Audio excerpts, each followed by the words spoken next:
The Madhouse Difficulty of Capcom's Resident Evil 7 is one of the most challenging modes in any Resident Evil game. With much stronger and faster enemies, cassette tapes needed to save your progress, and a huge drought of resources compared to the normal and easy difficulties. So I tried to complete a challenge that few had attempted and even fewer had completed. I tried to beat Resident Evil 7 on the Madhouse Difficulty without taking any damage and without saving the game a single time. I also didn't want to use things like DLC bonuses and New Game Plus items, because what's the fun in that? So that means if I take any damage at any point of this run, I would have to start the run from the very beginning, having to watch all of the early game cutscenes over and over again. Stating the not so obvious, however, there are parts of the game where damage cannot be avoided, this mainly being the beginning part with Mia and the end parts with Evelyn, but I will mention them as they appear in the run. If you want to watch the entire unedited stream VOD, you can check out my VOD channel where I will have the run available. But before I get into today's video, I just want to give a quick shout out to today's sponsor, Luck Catchers 2. Luck Catchers 2 is a free-to-play socio-economic MMO with a huge, seamless world filled with magic, dragons, and airships. The endless expanse of the inside out is waiting to absorb you with an interesting plot and many opportunities. The area of the open world is over 1 million square kilometers and is divided into 2 continents which contain many explorable islands. There are dozens of ships and aircrafts in the game. They differ in class and characteristics. Yachts are heavy transporters with a large hold capacity. They are distinguished by their speed and maneuverability. Warships contain many weapons that can be used to destroy your enemies. And then there are the Strekalets, which can be used for reconnaissance. They have incredibly fast movement and they can be used to surprise the target in a bombing or torpedo strike. These ships are also not only used for their usual purpose, they can be used for racing as well, so you can get yourself some riches and some honour. You can hunt fire-breathing dragons and destroy entire flocks of them with weapons and magic, allowing you to become the owner of the rarest resources.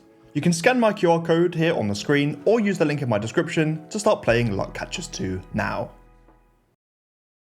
After launching the game in the Madhouse Difficulty, I watched the 2.5-minute intro cutscene for the 1000th time in my life, do a spot of walking and enter the guest house. I pull the lever under the fireplace, fall down the ladder and swim through the disgusting water. I pick up Resident Evil's most beloved and consistent item, the bolt cutters, save Mia from her cage and begin the slow process of following behind her. Once she gets kidnapped, I can run up the stairs, trigger Mia to spawn and she will start attacking me. The damage that Mia deals to me here is unavoidable, but this is where the run really starts. Step 1. Escape the guest house. When Mia is done with her barrage of attacks, I heal to get rid of the red stains on my screen and dive in for a very respectful sniff. Missed the sniffer, yeah.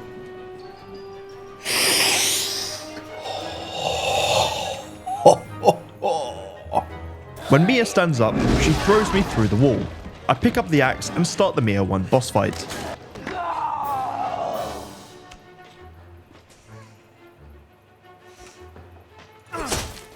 Oh, fucking kurwa.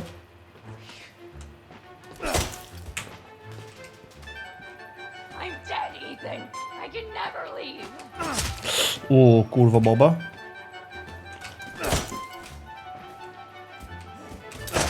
Well, that one was close.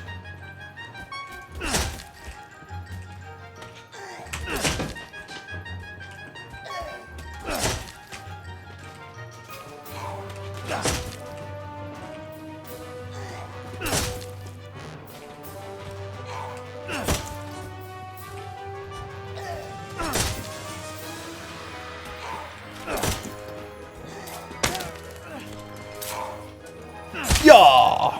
Get ready for the pizzas, guys. With Mia 1 down, I need to do some quick cleanup, like answering the phone to Zoe, grabbing the fuse from the locked cabinet, and restoring the power to the house.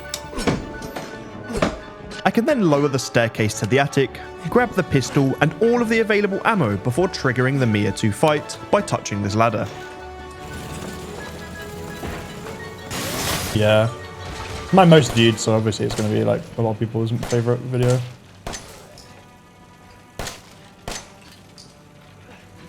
Oh.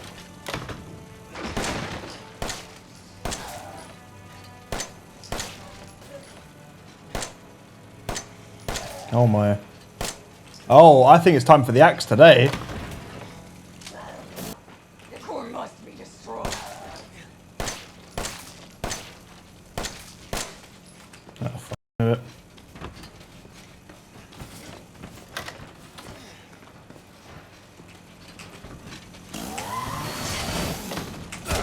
Oh, my arsehole.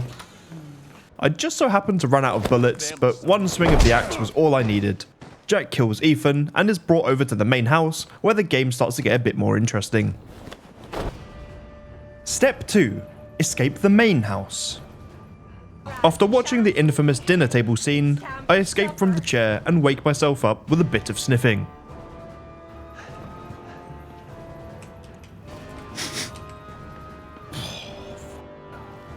I pre-open the doors and get Jack to spawn in the hallway. Wait for him to start running towards me and hide behind this dining table. Jack is programmed to smash the table, so I use it as a distraction and squeeze past him.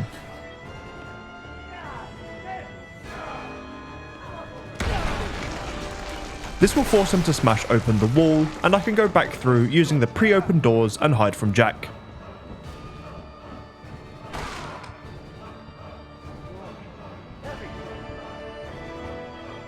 Once he turns around, I can grab the separating agent, the neuro round, and the hatch key before escaping.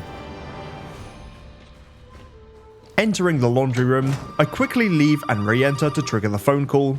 I answer it, use an item on the door to trigger the deputy to spawn, and speak to him. He gives me the pocket knife and I can enter the garage, starting the Jack 1 fight. This fight is once again pretty simple. I grab the lockpick, unlock the strongbox, grab the car key and enter the car. Once the engine is started, I can use the car to run Jack over. 3 times is enough to push him to the next phase. Once Jack starts climbing out of the car on fire, all I need to do is avoid the grab, and I can do this by shooting him a couple of times in the leg and running past him.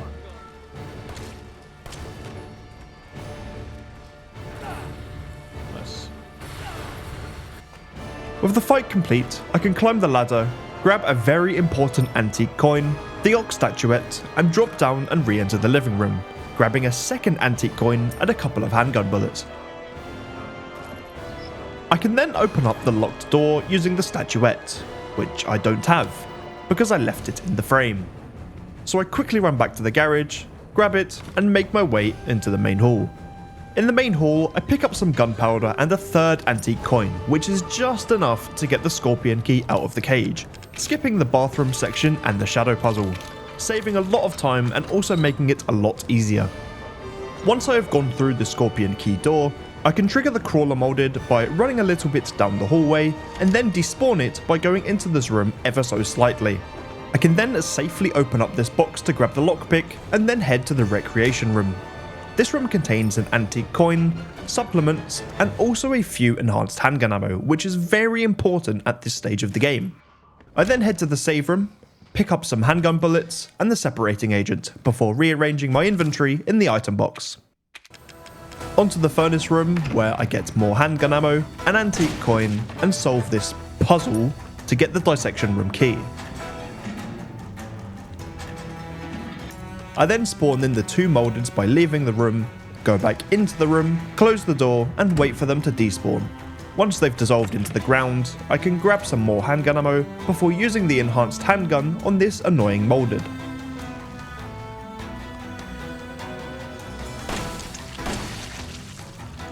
The last enemy before the Jack chainsaw fight is this crawler molded right here, which I sneak behind and take it out with a single enhanced handgun bullet to the head. With the crawler molded dead, I can pick up a few valuable resources in the next few rooms before starting the Jack chainsaw fight. This is probably the most mechanically demanding fight of the entire game, but you might not be expecting how I deal with this fight. I start off by kicking the body bag into Jack to stun him, and then use 4 enhanced handgun bullets to drop him down. Then, once he goes to unlock the chainsaw, I change to the knife, and if you know the achievement, Duck If You Love Life, you'll know what I'm about to do. When Jack goes to hit me with his weapon, I can duck below it and start slashing away with the knife. Jack will then stagger once and then eventually go down, allowing me to use the chainsaw for a lot of damage. I do this 2 or 3 times and the chainsaw fight is done and dusted. With the dog head from the dissection room retrieved, I head back to the meat storage area, open up the locked chest using the lockpick from earlier, and then run away from the molded. I grab the antique coin and the ammo from the bottom of the stairs and then wait for the molded to despawn. And if you've not guessed it yet, the despawning of enemies is going to be very common in this playthrough. I can then pick up all of the ammo, spawn back in the moldeds, and head back down the stairs to get the moldeds to despawn once again. Once I reach the top of the stairs, the main house is free from baddies. For now at least. I use this opportunity to pick up a lot of items, mainly the 2 remaining dog heads, the broken shotgun because the other one is just complete arse, a couple of antique coins, and some more ammo. I can then unlock the door to the yard and progress to the next stage.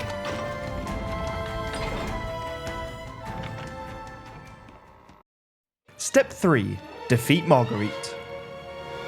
After escaping the main house, I go to the right to pick up the all-important repair kit and instantly use it on the broken shotgun, as well as picking up a solid fuel. I then break off the metal sheet under the front porch, revealing an antique coin before heading to the trailer. I answer the phone call to Zoe, grab some antique coins from the box and put them in the Magnum birdcage. I can then pick up the grenade launcher, which if you didn't know, you get early on the Madhouse difficulty, and then rearrange my inventory before going to the old house. When I enter the old house, I shoot the 3 flying bugs with a couple of handgun bullets each, enter the living room and blast the bug nest blocking the fireplace with the grenade launcher. A very handy strat if you've never seen it. Getting the grenade launcher this early on the Madhouse difficulty is actually such a blessing, making it much more viable to skip the flamethrower. I pick up the stone statue, head back upstairs and activate Marge using this door. That will force the spiders to spawn on this door instead of the other one, making it a lot easier to run through the dining room, blasting the bug nest and the spiders with the grenade launcher and going as fast as possible to the gallery and avoid Marge. I grab the antique coin from the gallery before heading to the back porch, grabbing a couple of items and the all-important backpack. I can then head through the hidden passage to the dilapidated room, pick up some solid fuel and an antique coin at the end of the passage, before heading into the crawl space to pick up the crank. With the crank acquired, I head back to the dilapidated room, use the crank to raise the bridge and then head back to the living room.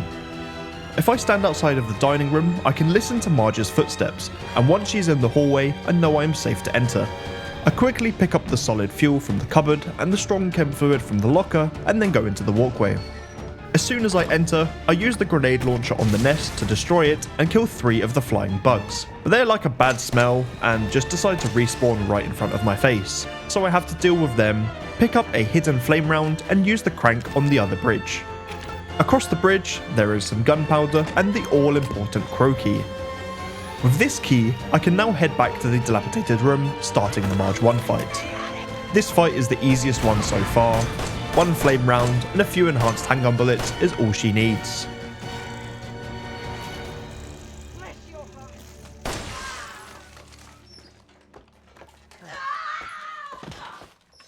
Heading to the altar room, I open up the mysterious box, read the file, and that triggers the last required phone call of the game. I answer it, head upstairs, click on the door a few times to trigger Marge to move to the greenhouse, and pick up another antique coin. I can then head down the ladder, chase after Marge, and make my way to the old yard. I pick up the magnum ammo on the railing before heading back to the trailer to sort out my inventory.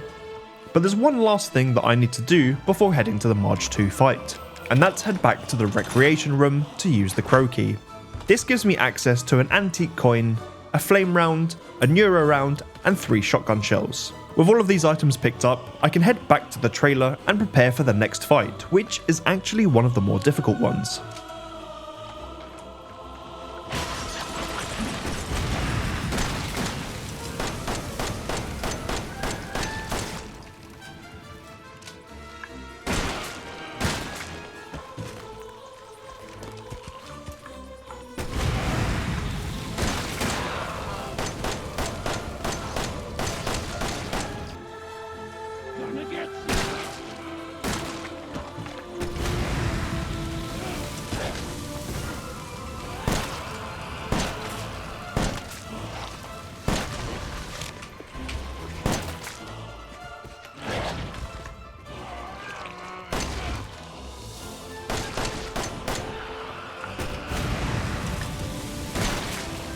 Easy.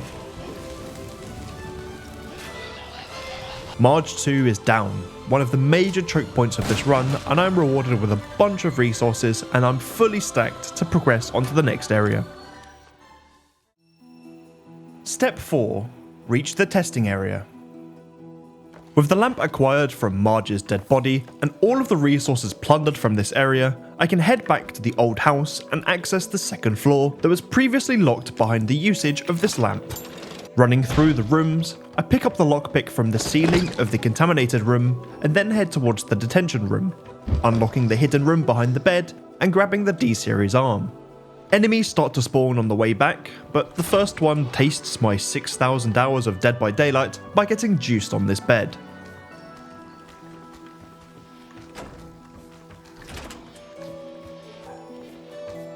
The others can just be ran past, including this last one, but there's a pretty high chance that it will hit me if I try to do that, so I shoot him once with the shotgun instead. I now need to head back to the trailer to trigger the game to progress. This ensures the deputy's body moves to the dissection room and I can pick up the snake key. Before I do that though, I use all of the antique coins on the bird cage containing the stabilizer. I use it to increase my reload speed, rearrange my inventory to make sure I have enough spaces for all of the upcoming items, and move on to the processing area. The lights are now off, I run past the grandma, trigger the crawler molded to spawn, and if you've not guessed how I'm going to deal with this guy, I'm going to run away and despawn it. I can then safely head to the dissection room and grab the snake key from the deputy's body. I kill the molded that comes out of the wall, which will make it safer to use the snake key, head back through the processing area, and kill the crawler that spawns in the hallway. Into the main hall I go, and I kill both of the moldeds blocking the stairs, and then use the snake key on the kids' room. Inside, there are some shotgun shells, and a trophy that contains a hidden button, which reveals the hidden attic. I grab the toy axe, an antique coin, and the first of the 2 keycards, before climbing back down the ladder, running across the landing, and using the snake key on the master bedroom. I grab the lockpick from the storage room, and solve the clock puzzle to move the bed. But I forgot to pick up the backpack, because I was too busy talking about steroids and trenbolone with the chat. There is plenty of resources in the workshop, as well as the second required keycard. I then run to the meat storage and I'm met with some more moldeds, and I deal with them by running to the back passage stairs and standing behind this door. Lastly, I return to the master bedroom to pick up the backpack that I had forgotten, head to the yard and kill the 2 crawler moldeds trying to ambush me.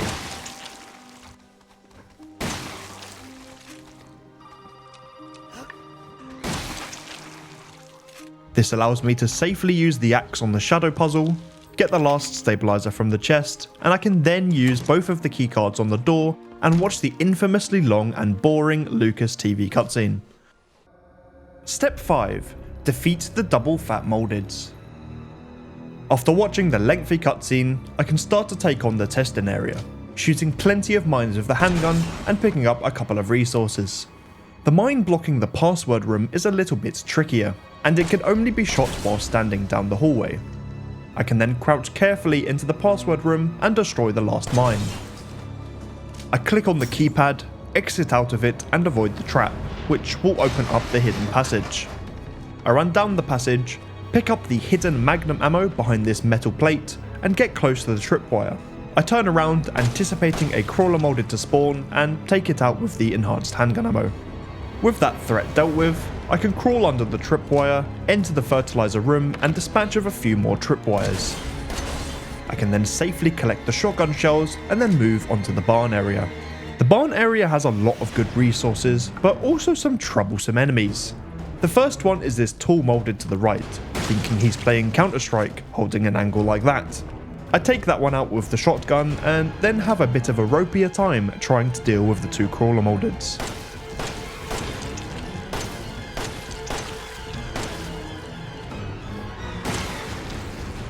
With those little buggers dealt with, I pick up a cheeky hidden Euro round and then head to the office.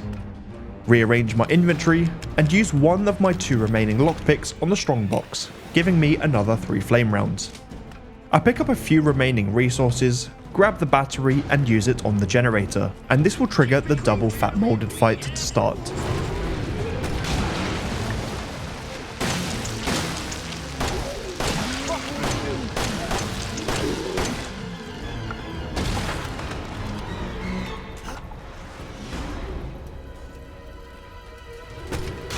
It's how you deal with hardships in life that makes you a man, Ethan.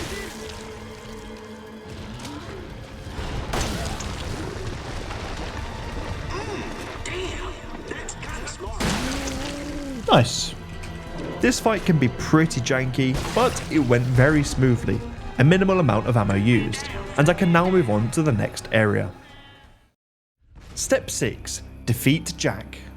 With the double fat molded dead, I can get the passcode from the body, go down the stairs and deposit all of my items into the item box before inputting the code 1408. I breezed through the birthday puzzle very quickly, making sure I am well hidden from the explosion. With the D-series head in my inventory, I can pick up some ammo from the box as well as the crank as it is needed to progress through the walkway. I use the crank, head to the right to pick up some ammo, do a 180 and use the crank one more time. Running back will trigger some enemies to spawn.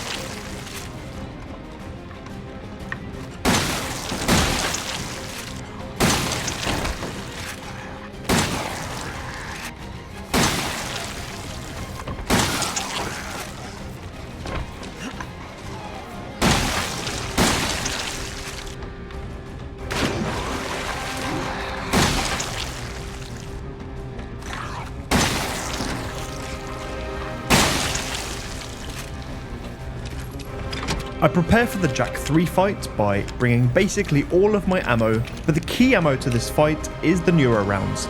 These rounds slow down Jack significantly and make it way easier to hit the weak spots.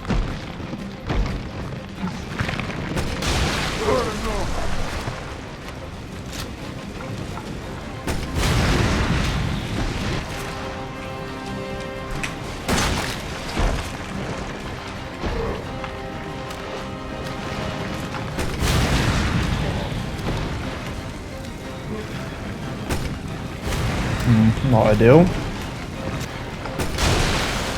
Almost killed myself then again.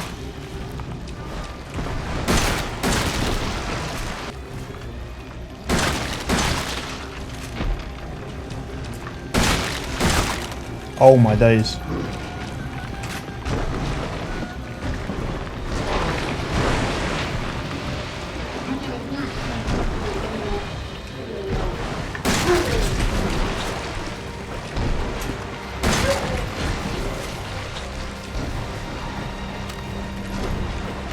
Oh shitting hell.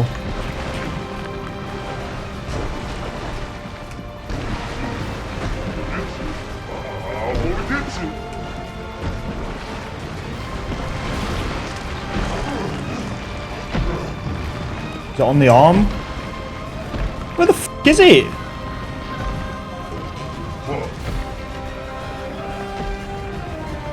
Is that it there? Oh my days.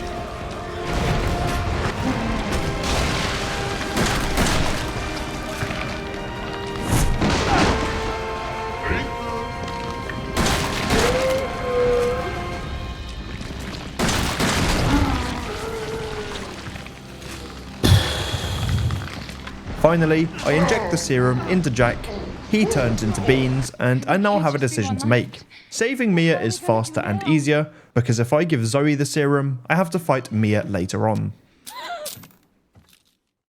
Step 7. Complete the ship tape. The ship is a notoriously slow segment, and I'm not going to bore you with all the unnecessary cutscenes and walking. I encounter Evelyn at the top of the stairs, and this is the first part of the ship where I'm actually in danger. Normally, as a speedrunner, I would just go to the right, into the laundry room, grab the fuse and dip, but that risks me getting hit. So instead, I go to the left, grab 2 remote bombs from the stockroom, and then head into the laundry room. Using a single remote bomb, I can kill the molded and grab the fuse and leave. I use the fuse, head up the stairs and enter the videotape section. After watching the cutscene of Alan being a crybaby, I head to the kitchen and examine the mould, allowing me to progress. Once I finished listening to Alan cry once again, I head to the left, spawn in a moulded, and then head to the right. This will prevent the moulded from spawning in the bunk room and potentially hitting me. I hit the button on the elevator, run into the save room to despawn the moulded, and go back to the elevator once again. This time it spawns a moulded inside the elevator, but I can just head back to the save room to despawn it, which is actually a very handy strat for this run. Down to the bottom floor I go, and I have to kill a few mouldeds with the SMG.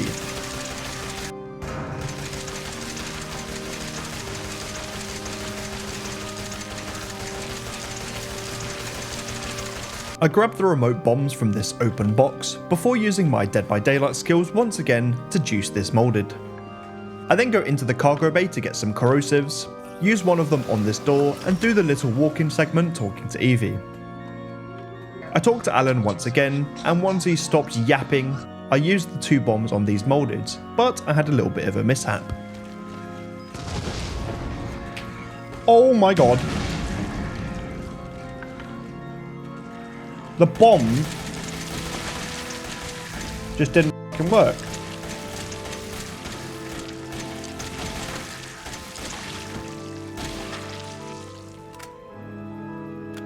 The first bomb just didn't do anything. I think I still have enough ammo though, right? 3 more mouldeds defeated, an elevator ride back up, and I can pick up 2 more bombs from this box. The weapons and ammunition that I have on the tape do not carry over, so I can use the 2 bombs to safely kill the moulded outside. Just a couple of cutscenes left, and that will be the end of the videotape. Step 8. Rescue Ethan from the ship. This part of the ship is a lot more interesting. The first thing I need to do is climb to the top of this ladder and then drop down into the bridge. Into the captain's cabin I go to pick up the lug wrench, and I can drop down into the elevator, opening the hatch. The first thing that I need to do is go to the 2nd floor, turn right and run as fast as I can into the guest room, narrowly avoiding the vomit from this high-calorie monster. Once it despawns, I pick up both the strong first aid and the corrosive, head outside to spawn the big boys once more and despawn them again. This gives me enough time to open up the door without getting attacked. With the captain's key acquired, I can head back up the ladder to the 4th floor and use the key to open up the locked closet, giving me the SMG, and I instantly use it to kill the moulded trying to ambush me.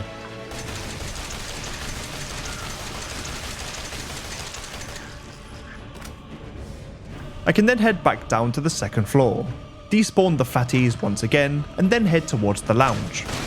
I solve the painting puzzle and get another 3 corrosives from the safe, all of which will be put to good use. I climb to the top of the shaft, pick up some more machine gun ammo, and head towards the stairway, but I get jumped by one of the big boys, which was not something that was supposed to happen. Oh, f***ing hell. Anyways, I can just despawn them, head down the stairs, and kill the 2 crawler mouldeds in the main corridor. I can pick up a few more resources, importantly another remote bomb, because I need as many as I can for an upcoming fight. I grab the fuse and head to the 3rd floor, killing this not so crawling moulded, and use a corrosive on this door.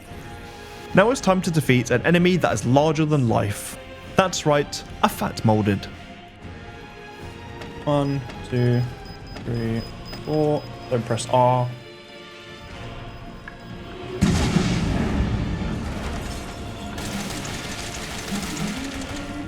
Easy, man. He goes down pretty quickly.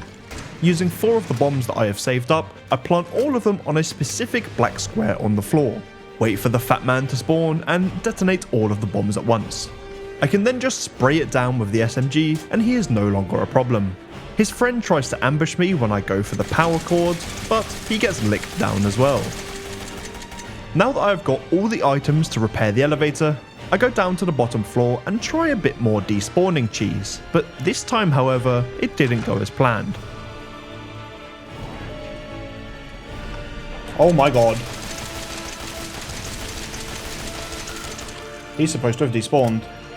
I can then do another despawn cheese on the large ball of fat by sticking my head out of this corridor and letting the fat man melt into the ground. I can then run to the cargo bay, use my last corrosive to get 2 more bombs, and then end the ship section. And thank God for that, because it is so long and boring. Step 9. Defeat EV. With the boring ship section out of the way, I swim through the water until I enter the mine office and get ready for the battles ahead. The first battle is a few moldeds that are blocking the entrance to the elevator. I deal with them by using a variety of SMG and shotgun ammo. Once they are all dead, I can take the elevator down. A crawler molded spawns, but I take it out with the enhanced handgun and blow up a couple of these mines, intentionally leaving 2 left. I bait the next moldeds to these trip mines, stunning them and dealing some decent damage. I can then finish them off with the shotgun. A few more enemies try to ambush me, but the shotgun is my friend, and I can one-shot most of them with it. I push down the minecart, unblocking the cave, getting the necrotoxin, and preparing myself for the final gauntlet. Charge, guys. Erwin's speech is playing in the background.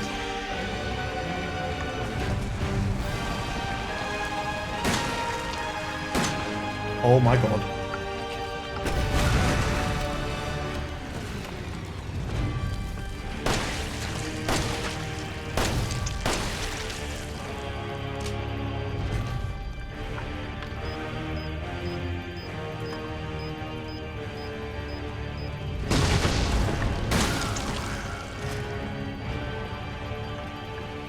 What do I even do if the guy goes on the left again? Do I just... I forgot. I forgot, guys.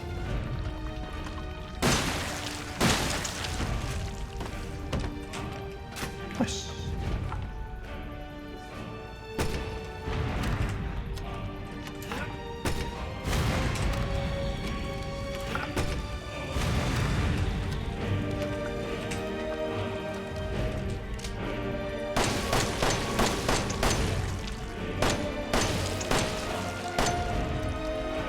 Shit.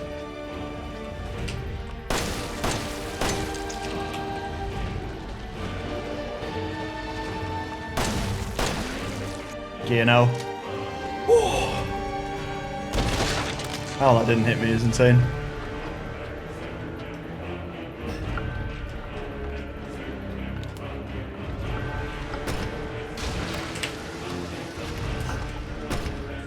Yeah, pure fuck.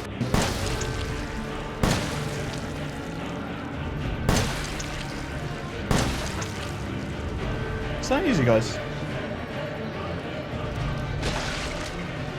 I almost ran into them then. I think it's time to get your hypes in the chat now, boys. With the fat moldeds dead, the only thing left that can kill this run is not successfully blocking Eevee's blasts.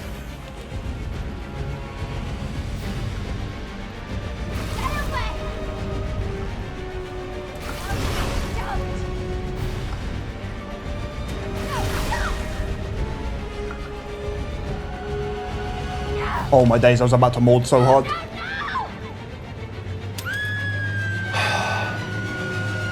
I was like, I'm not really moving very fast.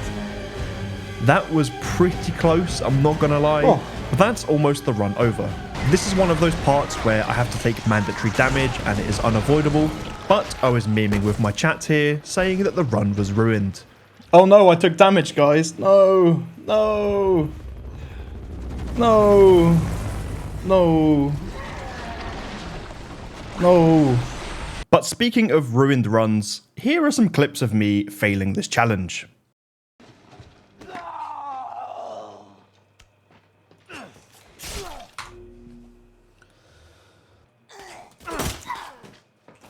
Well, that one was close. What am I doing, bro? I'm so stupid. Oh my god.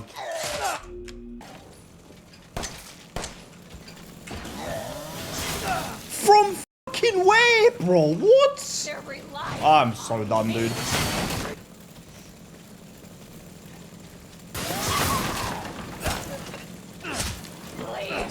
Oh, like, Pit, how are you not dead?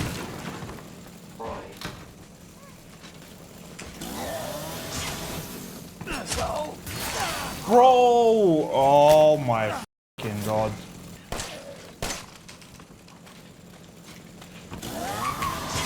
Oh, I'm done. The mannequin got in my way. He's never been like this before. This is scary.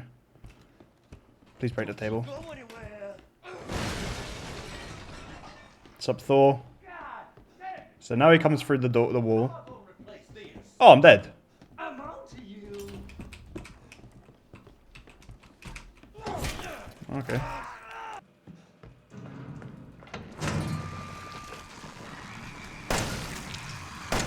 I pressed it and it didn't fire the gun, bro.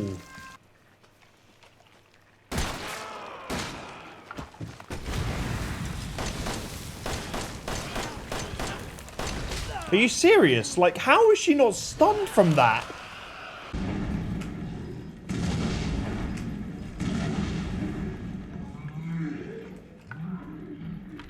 Oh, GG again. Fuck off.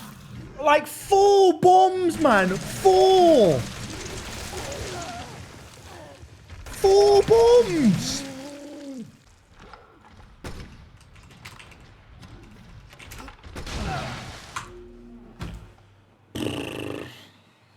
This is so shit. Allow it, man. Oh, this is so shit, dude. Playtime's over, motherfucker.